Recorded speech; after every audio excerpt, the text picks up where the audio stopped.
So let's talk about one of the most important and honestly most baffling philosophers of the 20th century, Ludwig Wittgenstein.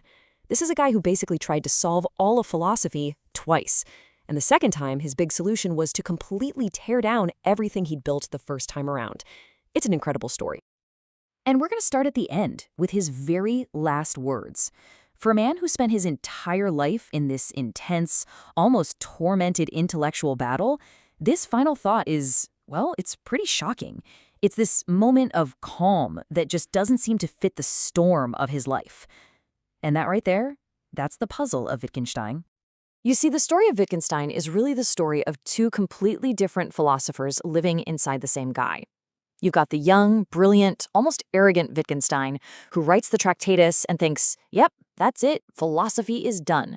And then you've got the older, wiser Wittgenstein who spends the rest of his life showing in meticulous detail why that first book was a huge mistake. It's one of the most stunning turnarounds in the history of ideas. Okay, so let's start with Wittgenstein number 1. We're talking about his magnum opus, the Tractatus Logico-Philosophicus. It's the only book he published while he was alive, and with it, he genuinely believed he'd put an end to philosophy for good. His diagnosis of what was wrong with philosophy is, it's kind of brilliant. He argued that most of philosophy's big problems aren't really problems. They're just confusions. They're knots we tie in our own language because we don't get how it's supposed to work. So his goal wasn't to answer the questions, but to make them disappear by showing they were based on a misuse of words. The core of this idea was something he called the picture theory of meaning. Basically, he said that for a sentence to mean anything, it has to be a logical picture of a possible situation. Think of it like a map. A map represents a place, right?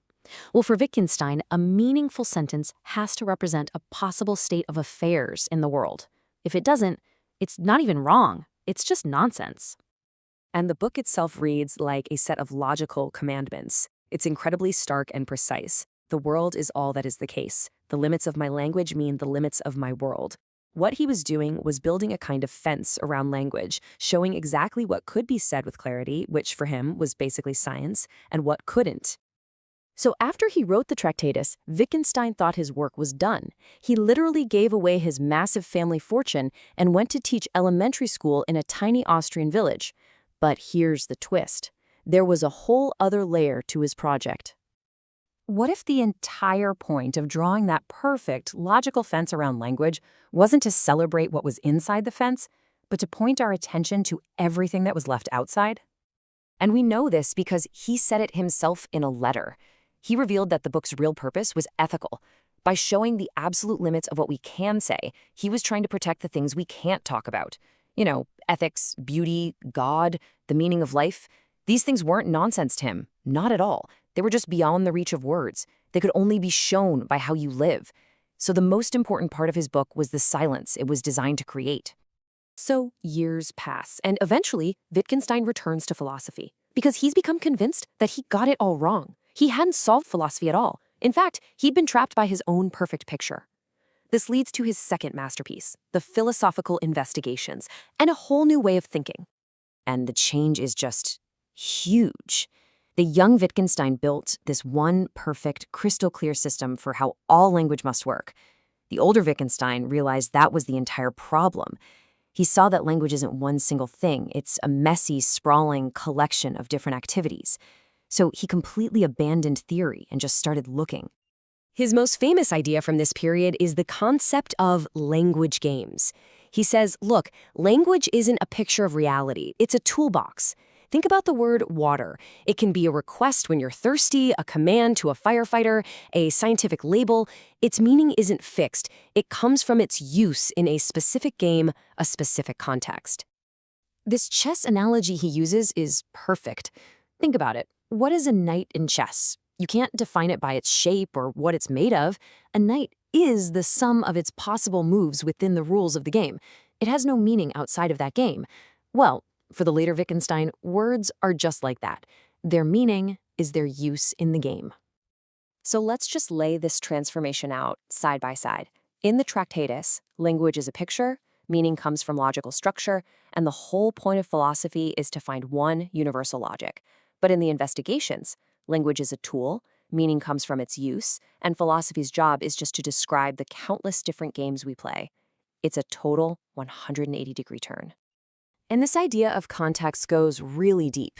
He says to understand something as simple as what it means to appreciate music, you can't just analyze the words. You'd have to describe the entire culture, the concerts, the lessons, the conversations, the whole form of life where that idea even makes sense.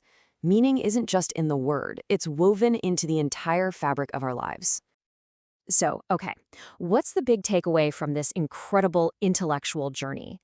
How can Wittgenstein's lifelong battle with philosophy actually help us think a little more clearly in our own lives? Well, philosophy stops being about building grand theories and becomes a kind of therapy. Its job is to be an activity of clarification. It's about looking at the linguistic knots that trap our thinking and carefully untangling them.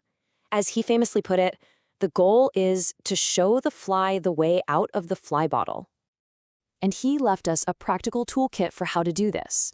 When you get stuck on some big abstract concept, like justice or mind or truth, don't try to find one perfect definition.